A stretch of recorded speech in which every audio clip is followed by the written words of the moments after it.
भाइयों और बहनों, नमस्कार। मैं आपका मित्र चौधरी रामानंद आज फिर हाजिर हूँ पुरस्कार सीरीज भाग 3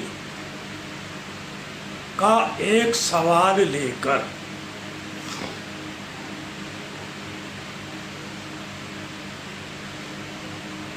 मित्रों, सीता हरण की कहानी तो आपने सुनी होगी कि सीता को हर के रावण ने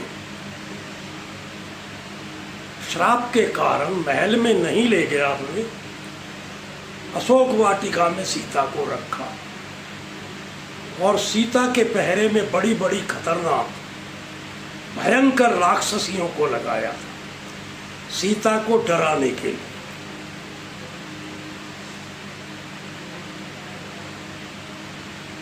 उन्हीं राक्षसियों में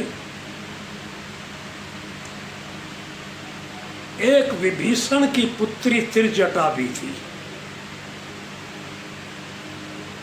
जो सीता जी का बहुत ख्याल रखती थी। अपनी पुत्री की तरह सीता जी के साथ व्यवहार करती थी, हमेशा सांत्वना देती रहती थी कि आप चिंता नहीं करो, राम आएंगे और आपको अवश्य ले जाएंगे रावण वध करके।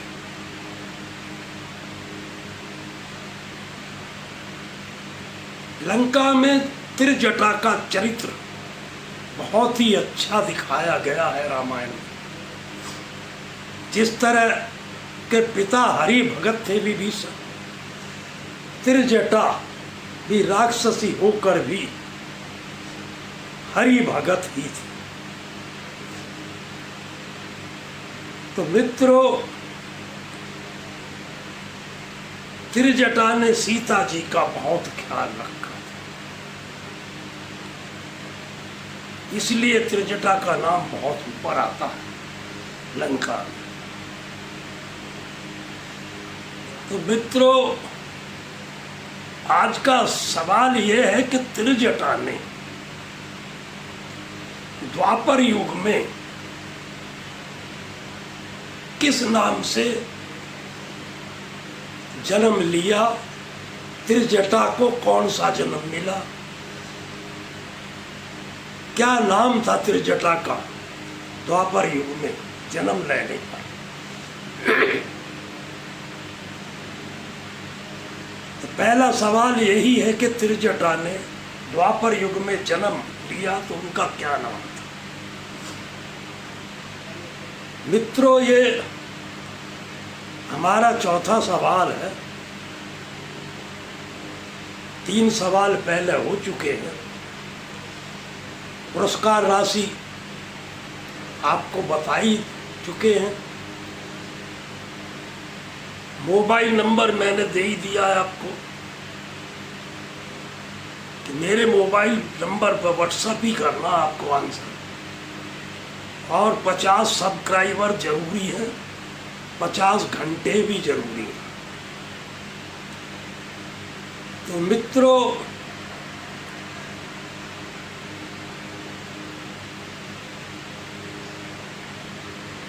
पुरस्कार राशि भी हमने बताई।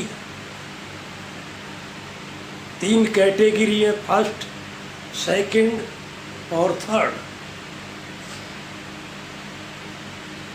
मित्रों, अगला सवाल है कि सृष्टि रची है। जब ये सृष्टि की रचना हुई, पृथ्वी बनी, आकाश बने, देवलोक बने, पाताल लोक बने, सभी लोग बने।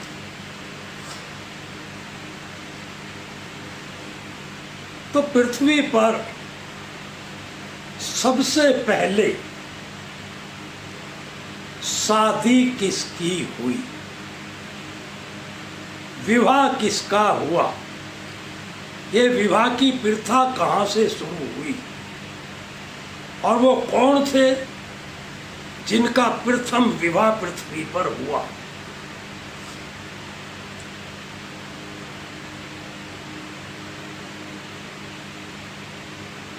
बहुत ही सुंदर सवाल है, उसी तरह से सुंदर जवाब भी आना चाहिए।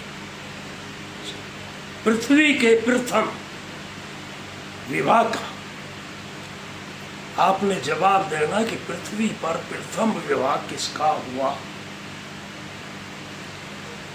कैसे हुआ। आप यही बताना है कि किस किस का पहला विवाह हुआ था, ये आपने बताना है। भाई और बहनों,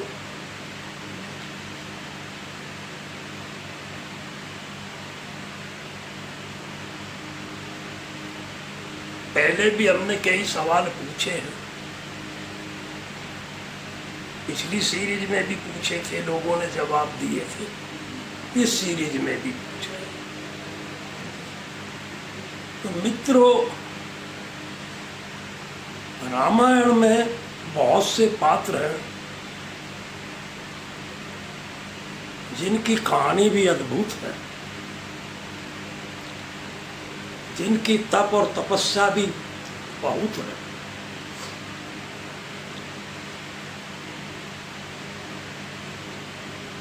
मित्रों,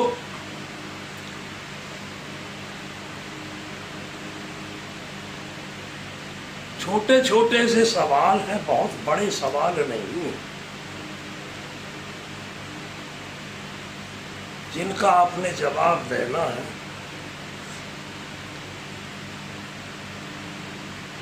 सवाल हम एक बार फिर बता देते हैं।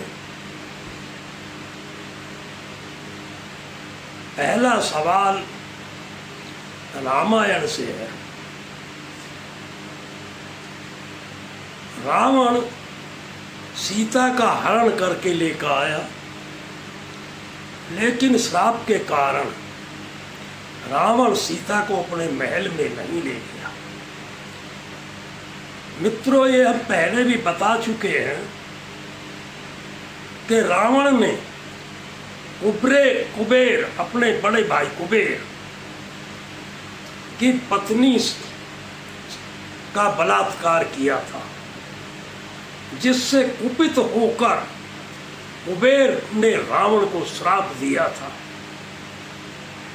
कि अगर तुमने किसी भी स्त्री को उसकी इच्छा के विरुद्ध छुआ तो तेरे सिर के टुकड़े टुकड़े हो जाएंगे। उस श्राप के कारण ही रावण सीता को अपने महलों में नहीं ले गया, अशोक वाटिका में रखा और बड़ी बड़ी भयानक राक्षसियों के पहरे के अंदर रखा।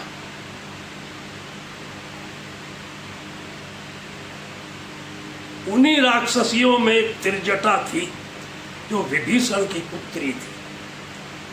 सीता को अपनी पुत्री की तरह रखती थी, हमेशा सांत्वना देती थी कि बेटी, राम आएंगे और आपको यहाँ से एक दिन मुक्त करा के ले जाएंगे। बहुत ख्याल रखती थी, अपने घर से भोजन सीता के लिए लेकर आती थी, माता की तरह प्रेम से खिलाती थी, क्योंकि उसके पिता भी राम भक्त थे, विभीषण। ये तो आपको पता ही है कि राम भक्त थे विभीषण, और लंका युद्ध से पहले ही वो राम के शरण में चले गए। उन्हीं की पुत्री त्रिजटा थी। तो मित्रों, सवाल ये है कि त्रिजटा का हमने अगले जन्म के विषय में पूछा कि अगले जन्म में त्रिजटा ने किस रूप में जन्म लिया। द्वापर युग में त्रिजटा ने किस नाम से जन्म लिया।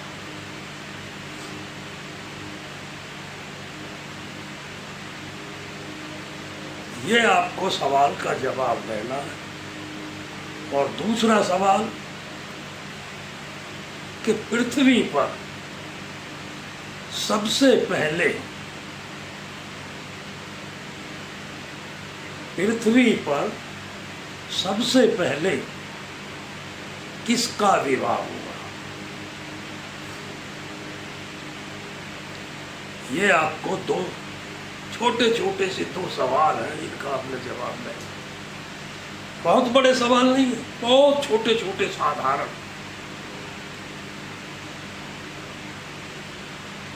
तो आपको ये जवाब देना है, व्हाट्सएप पे देना। कृपया करके YouTube पर कोई जवाब ना दे।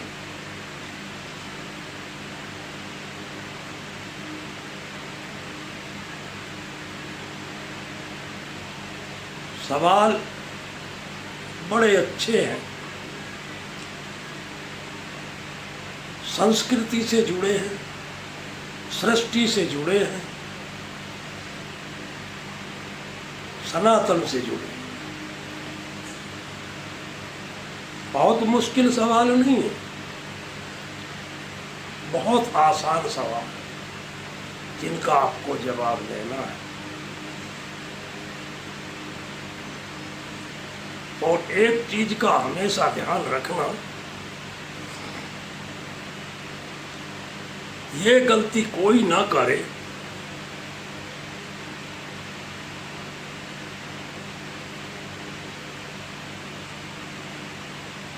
कि जैसे इस तरह पिछली बार गलती की थी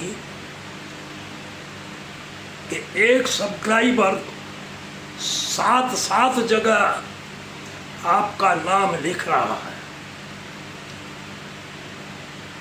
उसका पता तो हमें लग ही जाता है कि किसने कितना सब्सक्राइब किया है, क्योंकि एक आदमी सिर्फ एक ही बार सब्सक्राइब कर सकता, 7 बार तो कर ही नहीं सकता, 2 बार कर ही नहीं सकता।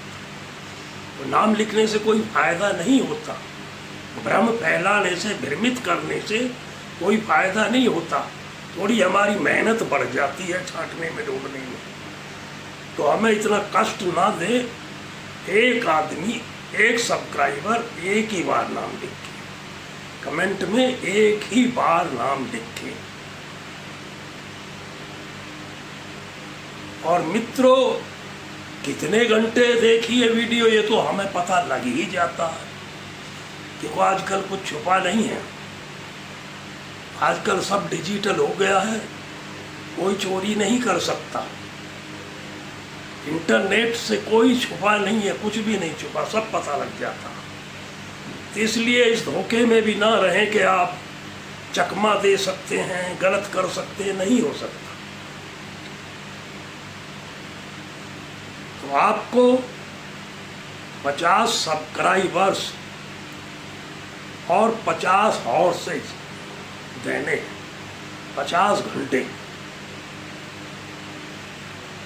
कोई बहुत ज़्यादा नहीं है, प्राइज के हिसाब से कुछ भी ज़्यादा नहीं। इस तरह सीरीज चल रही है, काम चल रहा है, इसी तरह बने रहें। और कोई भी अपने कर्म से धोखा ना करे, कर्म करे।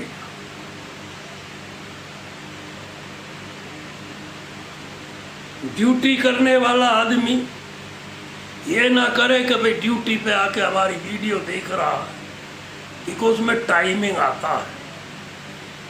टाइमिंग पता चल जाता है कि कौन किस टाइम देख रहा है, कितनी देर पहले, कितने घंटे पहले, कितने दिन पहले किसने वीडियो देखी है, वो एक मिनट का पता लग जाता।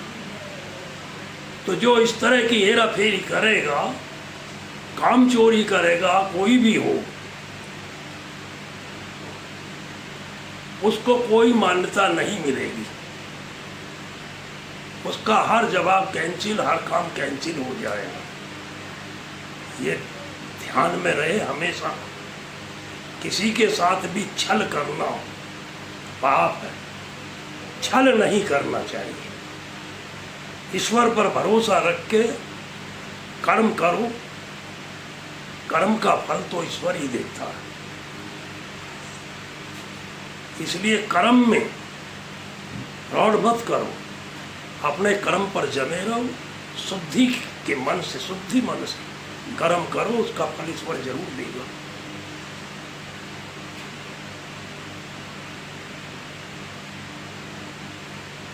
और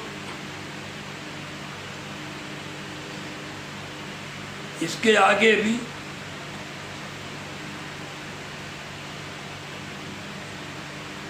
चौथी सीरीज भी आएगी, ये तीसरी है, चौथी आएगी, पांचवी आएगी, सब आना। आप देखते रहो, हम चलाते रहेंगे, समय बढ़ता रहेगा, कटता रहेगा। मित्रों,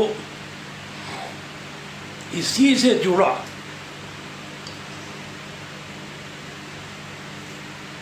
रामायण से जुड़ा ये भी एक सवाल है कि बाली के भाई सुग्रीव, राम के मित्र सुग्रीव,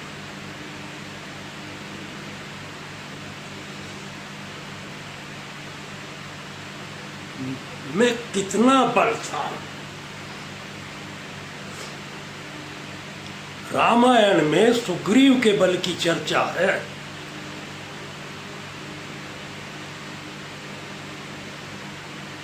तो सुग्रीव में कितना बल था।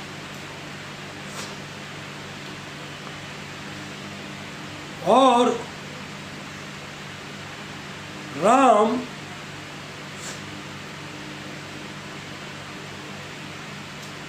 की सेना ने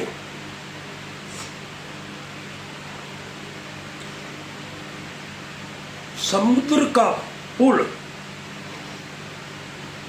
कितने दिनों में बांधा। समुद्र का पुल राम की सेना, सुग्रीव की सेना ने कितने दिन में पूर्ण किया। राम और रावण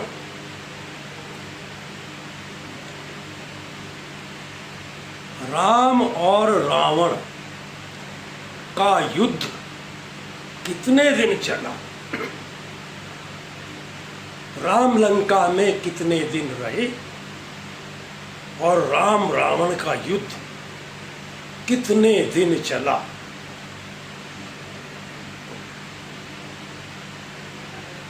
छोटे छोटे से सवाल,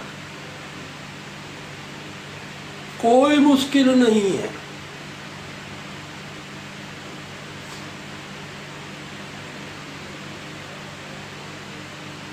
थोड़ा सा दिमाग लगाओगे, सब कुछ आराम से हो जाएगा।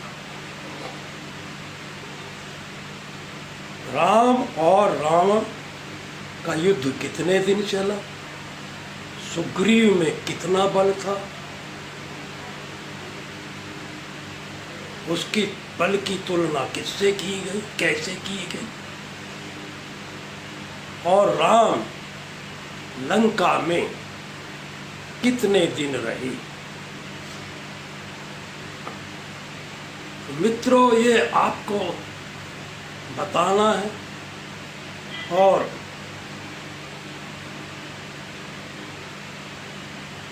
त्रिजटा का पूछा था, वो भी बताना है कि त्रिजटा का अगला जन्म किस रूप में हुआ। इस तरह ये जो भी हमने सवाल पूछे उनका आपने सही सही जवाब देना।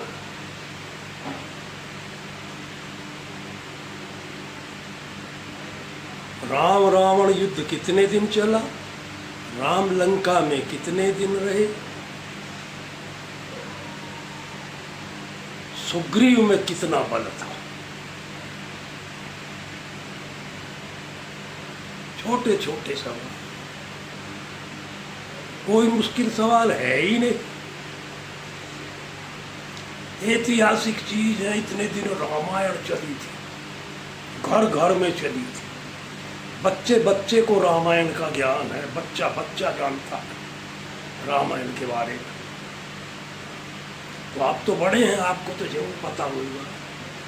सारे सवाल रामायण से ही है।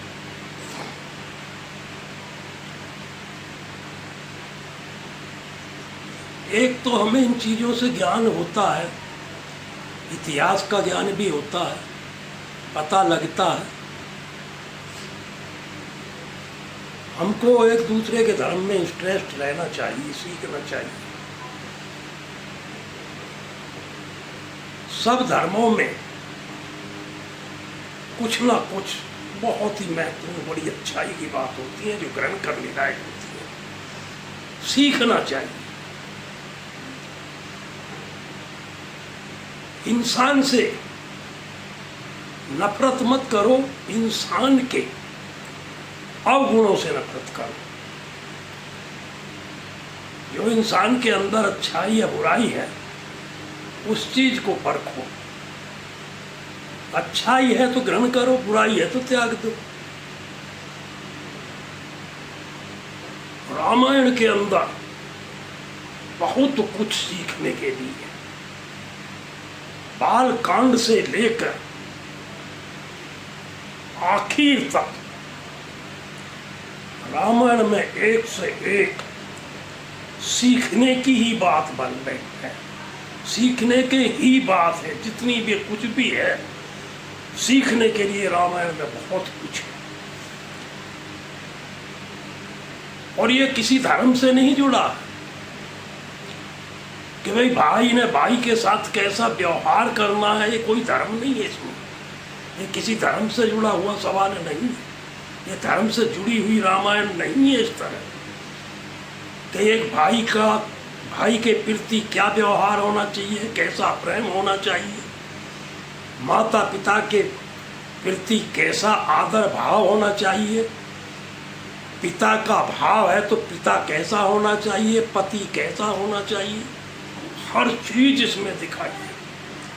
रामायण में कितना महत्वपूर्ण है बच्चे से लेकर बड़े तक कि पुत्र का कर्तव्य क्या है, राजा का कर्तव्य क्या है, पति का कर्तव्य क्या है। सबकी सीख रामायण से मिलती है। मित्र का कर्तव्य क्या है, मित्रता के लिए मित्र को क्या करना चाहिए, पिता के लिए पुत्र को क्या करना चाहिए, भाई के लिए भाई को क्या करना चाहिए, पति के लिए पत्नी को क्या करना चाहिए। सब कुछ सीखने के लिए रामायण में भरा पड़ा। जो रामायण के विचारों पर इंसान चल गया, रामायण से सीख लेकर जिसने सीख लिया और सीख पर चल गया, उसे संसार में और कुछ सीखने की जरूरत ही नहीं। इससे